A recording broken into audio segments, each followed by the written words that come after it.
2026년 첫 경기를 압승, 완승, 대승으로 장식한 손흥민의 활약에 극찬이 쏟아지고 있습니다. 수많은 팬들이 손흥민의 도움 해트트릭을 보면서 차원이 다르다며 감탄을 금치 못했죠.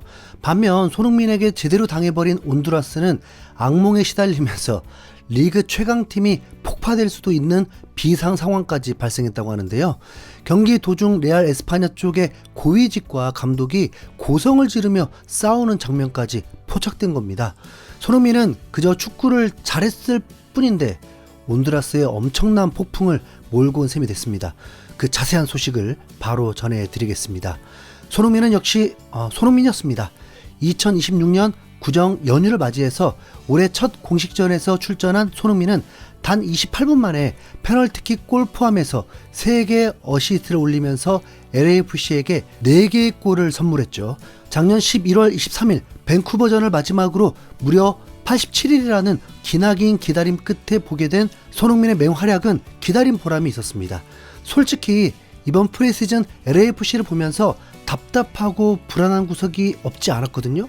메시의 인터 마이애미는 MLS 우승을 하고도 부족하다면서 선수를 6명이나 데려오는데 LAFC는 선수 보강도 3명밖에 안 했습니다.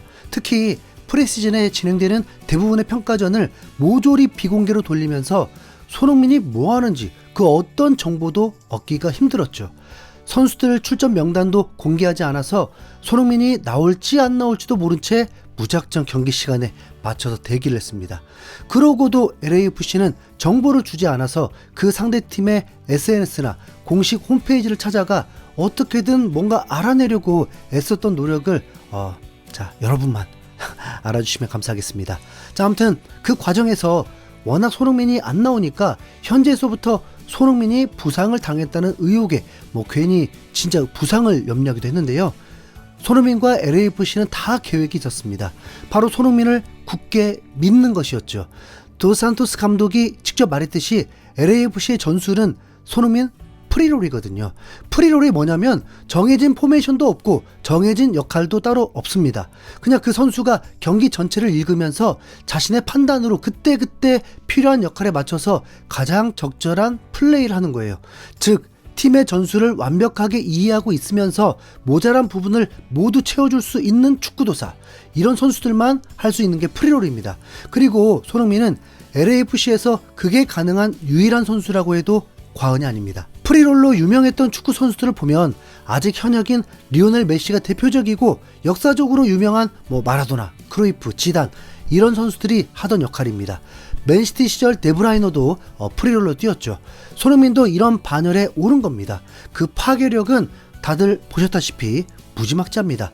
경기 시작하자마자 얻은 페널티킥 득점은 그냥 보너스라고 생각하고 보면 손흥민은 딱 10분까지 몸풀기를 했습니다. 그리고 본격적으로 발동을 걸면서 LAFC의 페널티 박스 앞에서부터 질주를 시작해서 상대팀의 페널티 박스 정면까지 거의 5, 60m를 단독 돌파해버리더라고요. 여기에 완벽하게 옵사이드 라인을 깨뜨리는 예리한 스루패스까지 더해지면서 2026년 첫 공격 포인트를 기록했습니다. 그리고 그 공격 포인트가 4개가 되기까지 필요했던 시간은 단 28분. 전반 22분 PK골, 24분 부안가 득점 어시스트, 전반 39분 틸먼 득점 어시스트까지 30분도 채 되지 않은 짧은 시간에 손흥민은 레알 에스파냐를 산산조각냈습니다. 이미 스코어는 5대0으로 압도적인 상황이지만 손흥민은 여기에 만족하지 않았습니다. 상대팀을 숨도 못 쉬게 두드려 패고도 모자라서 전반 종료 직후에는 심판을 찾아가서 판정에 대해 강하게 항의까지 하는 모습이었죠. 상대가 누구든 최선을 다해 이기려고 하는 손흥민의 투지가 돋보인 장면입니다.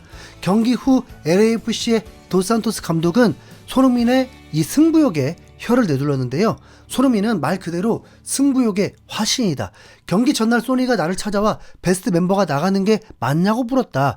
그는 장소가 어디든 오직 승리를 원한다. 그런 월드 클래스 리더가 솔선수범하니 다른 선수들도 손흥민의 승부욕에 전염될 수밖에 없다. 이게 LAFC 라커룸의 진짜 힘이다 라면서 손흥민의 미칠 듯한 투지가 LAFC 전체를 강하게 만들고 있다고 밝힌 겁니다. 그러니까 더더욱 이번 주말에 있을 인터 마이애미와의 개막전이 기대가 되는데요. 손흥민 개인에게도 나름 의미가 있다면 2016년 리우 올림픽 때 온두라스에게 당한 패배를 드디어 갚아줬다고 볼 수 있습니다. 당시 손흥민은 리우 올림픽 8강에서 온두라스를 만나서 0대1로 안타깝게 패배한 뒤에 필드 위에서 오열하는 모습을 보였는데요. 자신의 실수로 골을 먹혔다는 자책을 하면서 동료에게 너무 미안해서 눈물이 났다는 인터뷰는 아직도 기억에 남을 정도로 강렬했습니다. 그 한을 이번에 제대로 풀었습니다. 자, 한편 손흥민에게 예상보다 더 세게 맞아버린 온두라스 입장에서는 난리가 났습니다. 이번 경기가 역대급 굴욕적인 패배였다면서 손흥민의 실력에 깊은 좌절을 느낀 겁니다. 온두라스 매체인 라프렌사에서는 손흥민이 이끄는 LAFC는 자비심이라고는 전혀 찾아볼 수 없었다. 레알 에스파냐를 상대로 역사적이고 굴욕적인 대승을 거뒀다. LAFC에게 이 경기는 마법 같은 밤이었겠지만 레알 에스파냐 입장에서는 악몽 같은 밤이었다. LAFC는 모든 스타 선수들을 출전시켰고 한국의 손흥민과 가봉의 부안가의 눈부신 활약에 힘입어 홈팀은 제대로 된 저항조차 하지 못한 채 박살났다. 아시아 스타인 손흥민은 자신의 기량을 유감없이 발휘하면서 경기장 위에서 재능을 과시했다라며 손흥민을 도저히 막을 수가 없었다고 했죠. 다른 남미 매체인 클라로 스포츠에서는 역사적인 밤이 될 뻔했던 경기가 레알 에스파냐의 악몽으로 변했다. 레알 에스파냐는 LAFC에게 6대1이라는 굴욕적인 패배를 안겼다. 이 결과는 사실상 대회 탈락을 확정지었을 뿐만 아니라 팀의 심각한 경기력 격차를 여실히 드러냈다. 그 충격은 즉각적이고 참담했다. 단 39분 만에 온두라스 팀은 4대0으로 뒤처지며 모든 측면에서 상대에게 완전히 압도당했다. 손흥민이 이끄는 LAFC는 뛰어난 기량과 정확한 마무리 그리고 압도적인 실력 차이를 보여줬다. 홈팀은 경기장 안팎에서 어떤 해법도 찾지 못했다.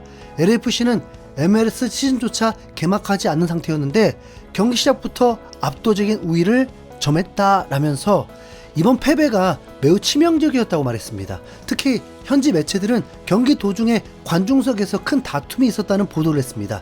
레알 에스파냐의 전 회장인 아부펠레 루케가 현 감독인 헤아스틴 캄포스 감독에게 다가가 당장 팀을 떠나라면서 고함을 쳤기 때문입니다. 아우펠레 루케는 전임 회장이긴 하지만 여전히 구단의 운영에 손을 뻗치고 있는 전직 이사라고 보면 되는데요. 경기 후에도 SNS를 통해서 캄포스 감독을 향해 캄포스 감독이 코스타리카 대표팀 부임 협상에 정신이 팔려 경기 준비를 소홀히 했다. 그를 계속 신임한다면 현 이사회의 책임이다라면서 감독과 구단 이사회를 공격했습니다. 그러자 캄포스 감독도 경기 후 기자회견에서 아부펠레 루케는 그저 한 명의 축구 팬일 뿐이다. 팀이 어려울 때 돕기는커녕 사보타주를 일삼으며 자리를 노리는 사람에게는 관심이 없다라면서 관련 질문에 날을 세우는 모습이었죠. 패배한 것도 억울한 상황에서 전직 회장과 현 감독의 싸움까지 벌어지니까 현지 팬들은 미치고 팔짝 뛰고 있습니다. 경기 후 현지 팬들을 인터뷰하는 20분짜리 꽤 긴 영상이 하나 올라왔는데 이걸 보면 하나같이 다들 화가 나 있습니다.